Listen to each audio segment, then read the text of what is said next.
आप सभी दर्शकों का हार्दिक स्वागत है। आज हमारे साथ उपस्थित हैं पशु चिकित्सा व पशुपालन महाविद्यालय अंजोरा दुर्ग के अधिष्ठाता doctor Sanjay Shakya sir.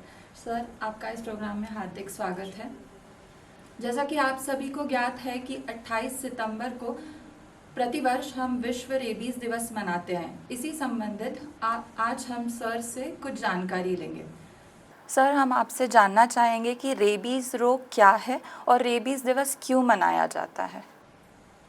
Rabies को हम सामान्य भाषा में पागलपन बोलते हैं और अधिकांश ये जो कुत्ते हैं उनमें ये रोग होता है। ये एक विषाणु जनित रोग है। ये विषाणु बहुत ही छोटे आकार का होता है और इसका आकार जो है वो बंदूक की गोली के जैसा होता है। ये बड़ी एक घातक बीमारी है। इससे बचाव तो पूरी तरीके से संभव है, लेकिन एक बार अगर ये रोग हो जाता है तो फिर इसका कोई उपचार नहीं है, उसमें मृत्यु निश्चित है। और इसी के चलते हुए हम ये रेबीज रोग जो है उसके ऊपर काफ़ी ध्यान देते हैं।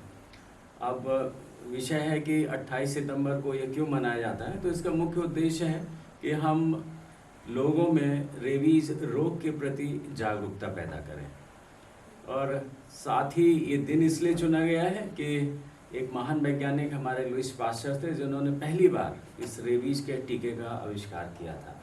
तो उन्हीं की याद में भी ये हम कह सकते हैं कि आज का दिन हम मनाते हैं।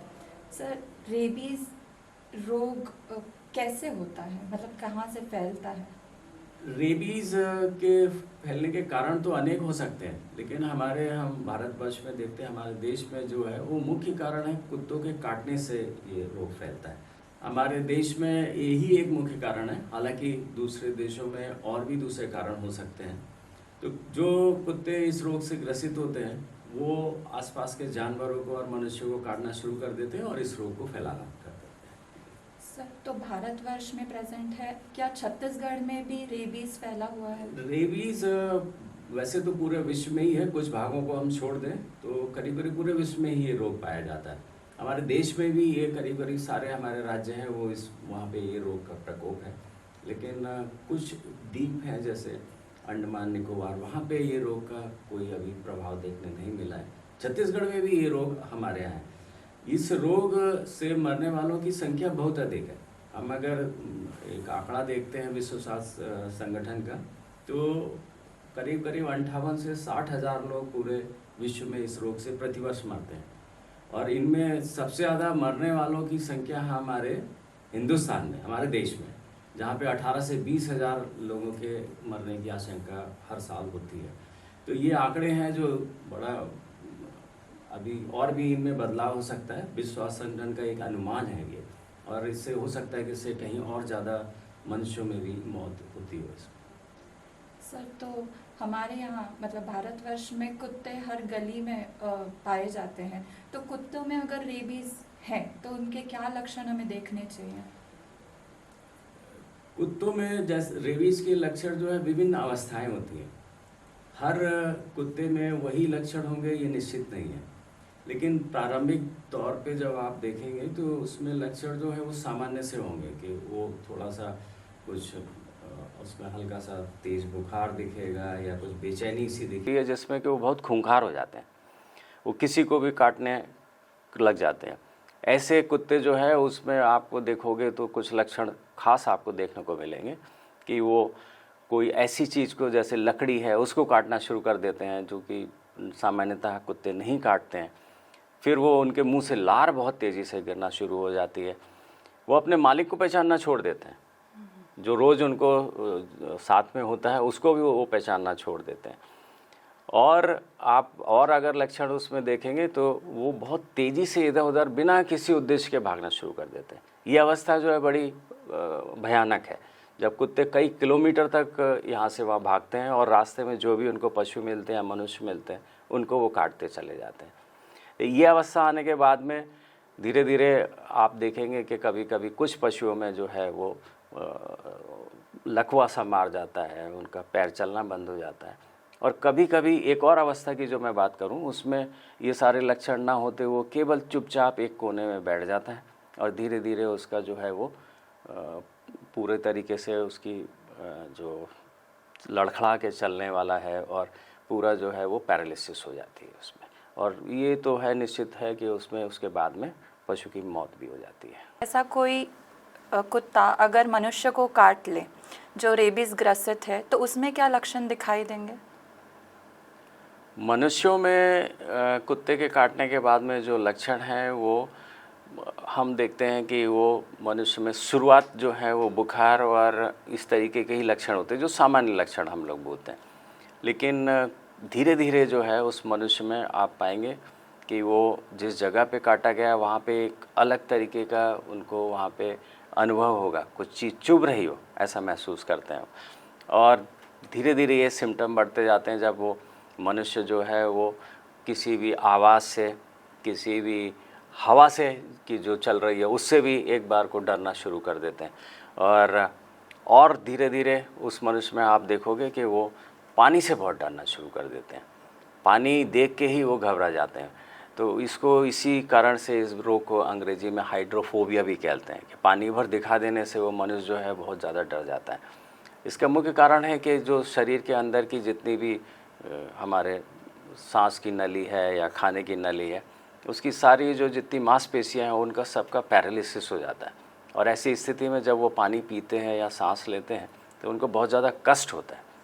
तो इस कारण से ये सारी चीज़ों से घबराने लगते हैं और धीरे धीरे ये जो लक्षण है और बढ़ते जाते हैं और अंततः मनुष्य की इससे मृत्यु हो जाती है। तो सर मृत्यु से पहले जैसे काटने भर के बाद हम कोई प्राथमिक उपचार कर सकते हैं? हाँ, ये बहुत ही आवश्यक है, और हम जो विश्व रेबीज़ दिवस मनाते हैं उसका एक उद्देश्य है कि हम सभी समाज में इस रोग के प्रति जो है अपनी एक जागरूकता पैदा करें। तो सबसे पहले कि जब भी आपको कुत्ता कोई काटता है तो एक प्राथमिक उपचार आपको हमें सबको पता होना चाहिए कि क्या करना है। उसमें सबसे पहले आप जहाँ पे जिस जगह पे काटा हुआ उसको एक अच्छी तरीके से आपको धोना है पानी से। अब घाव दूसरे भी होते हैं उसको भी हम लोग धोते हैं, लेकिन जो कुत्ते का काटा हुआ घाव है इसका धोने का तरीका एक थोड़ा अलग होगा। उसके लिए आप सीधा जो घाव है एक नल खोल लें, पानी तेज़ी से बहता हुआ, उसके नीचे में घाव को ले जाएं और साबुन ले लें, कपड़े धोने का साबुन या कोई भी साबुन है, उससे आप रगड़ते जाएं और नल को चलने दें। ये आपको कम से कम 15 मिनट तक करना चाहिए। ये बहुत आवश्यक है अगर आपको किसी कुत्ते ने काटा है और अगर रेबीज़ रोग की संभावना है उसमें, तो ये आपके लिए बहुत महत्वपूर्ण कदम है कि आप उसको 15 मिनट तक साबुन लगा के घाव को अच्छी तरीके से धोएं, और उसके बाद में आपके पास घर में जो भी ऑइंटमेंट होता है, टिंचर, आयोडीन है या कोई दूसरी चीज़ें हैं, उसके ऊपर आप लगा दें। एक हमारे यहाँ कई जगह प्रचलन होता है कि इस घाव में मिर्ची लगा दी जाए या हल्दी लगा दी जाए, उससे ठीक हो जाएगा। ऐसा कोई भी काम आपको वहाँ नहीं करना है।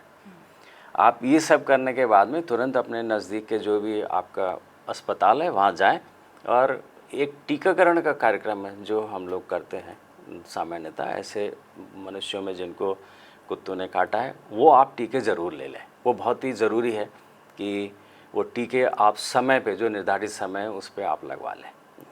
सर तो टीकाकरण की प्रक्रिया ये काटने से पहले भी कुछ होती है या सिर्फ काटने के बाद ही टीकाकरण होता है? कुछ लोगों में जिनमें ऐसा संभावना है कि जो पशुओं के ज़्यादा संपर्क में रहते हैं उनको काटने की संभावना बनी रहती है, तो वैसी स्थिति में आप बिना काटे भी टीका लगा सकते हैं। लेकिन जो सामान्य हमारे गांव में किसान भाई हैं, जो भी पशुपालक हैं, और उनको अगर कोई कुत्ता काटता है तो फिर वो काटने के बाद वाला टीकाकरण हम लोग करते हैं। तो टीकाकरण में 5 या 6 जो है टीके हमें लगवाने होते हैं, और इनका समय निर्धारित है। 0 दिन पे जिस दिन काटा उस दिन लगाना है, तीसरे दिन लगाना है, 7वें दिन लगाना है, 14वें दिन लगाना है, 30वें दिन लगाना है, और अगर आवश्यक हो तो हम 90 दिन के ऊपर भी एक टीकाकरण कर देते हैं। ये टीका जो है ये हमें जितना हमारे शरीर में इसका विषाणु गया उससे लड़ने में हमारे लिए सहायता करता है। सर इस रोग की कोई रोकथाम की? रोकथाम से पहले मैं आपको बताना चाहूँगा कि जब कभी भी ऐसा स्थिति होती है कि जब आपको किसी पागल कुत्ते ने या किसी कुत्ते ने भी काटा है, तो विश्व स्वास्थ्य संगठन ने इसके लिए एक निश्चित हमारे लिए टीकाकरण का कार्यक्रम निर्धारित किया हुआ है। टीकाकरण कार्यक्रम के साथ साथ में एक और भाग जो होता है जिसमें कुछ इंजेक्शन हम लगाते हैं जो कि हमारे एक पहले से तैयार की हुई एक लड़ने वाली शक्ति, हम इम्यूनोग्लोबुलिन जिनको बोलते हैं, वो हम घाव के पास लगाना के लिए डॉक्टर साहब को बोलेगा। ये बड़ा आवश्यक है कि घाव किस जगह पे आपके है, कुत्ते ने जो काटा है शरीर के किस भाग में है, वो जितना हमारे सर के नज़दीक होगा घाव उतना हमारे लिए घातक होगा। तो ये निर्णय हमारे जो भी आप हमारे चिकित्सक के पास जाएंगे उनको लेना होता है कि उसके उपचार में, टीकाकरण में ये जो मैं बोल रहा हूँ इम्यूनोग्लोबुलिन जो होती है उनको प्रयोग करना है, कब करना है, कितनी मात्रा में करना है। तो हमारे लिए एक आम नागरिक के लिए बड़ा आवश्यक है कि हम समय रहते हुए हम किसी चिकित्सक के पास जाएं, वो आगे की कार्रवाई वो कर लेंगे। बचाव के संबंध में जैसा आप पूछ रहे हैं, तो इसमें एक बड़ा जो बचाव का साधन हो सकता है वो कि कुत्तों की संख्या को हम नियंत्रित कर लें। और आजकल आप सभी जगह समाचार में देख भी रहे होंगे कि कुत्तों की संख्या बढ़ रही है, उनके व्यवहार में बदलाव आता जा रहा है। वो पहले इतने खूंखार नहीं होते थे, आजकल आम नागरिकों को काट रहे हैं और रेबीज की संभावना बढ़ रही है। तो जितने भी नगरीय निकाय हैं वो समय समय पे इनकी जनसंख्या कम करने के लिए नसबंदी का कार्यक्रम चलाते हैं। तो एक तो आप नसबंदी करके उनकी संख्या को कम करें, दूसरा कि एक टीकाकरण का कार्यक्रम हम चलाएं। हम कुत्तों में भी अपना टीका लगाने के हमारे लिए उपलब्ध है, वो टीका हम लगाते हैं। तो ऐसे अगर कुत्ते किसी को काटते हैं तो उनसे रोग फैलने की संभावना काफ़ी कम हो जाती है। और महत्वपूर्ण तो यही है कि कैसे हम जागरूकता फैलाएं। हमें खुद ही को जागरूक होना होगा कि जब कभी भी कुत्ता ऐसा काटता है तो हमें क्या करना है। जैसा कि मैंने अभी चर्चा भी की आपसे, वो सभी नियमों का पालन करते हुए हम निश्चित रूप से इस रोग पर नियंत्रण पा सकते हैं और इससे अपना बचाव कर सकते हैं। सर, आज जो रेबीज़ के ऊपर आपने महत्वपूर्ण जानकारी दी है उसके लिए आपका धन्यवाद। मैं आशा करती हूँ कि हमारे सारे किसान भाई बहनों को इस जानकारी से फ़ायदा होगा। तो ऐसी ही और जानकारी के लिए हमारे YouTube चैनल हमर पशुधन को ज़्यादा से ज़्यादा सब्सक्राइब करें। जय जोहार, जय छत्तीसगढ़।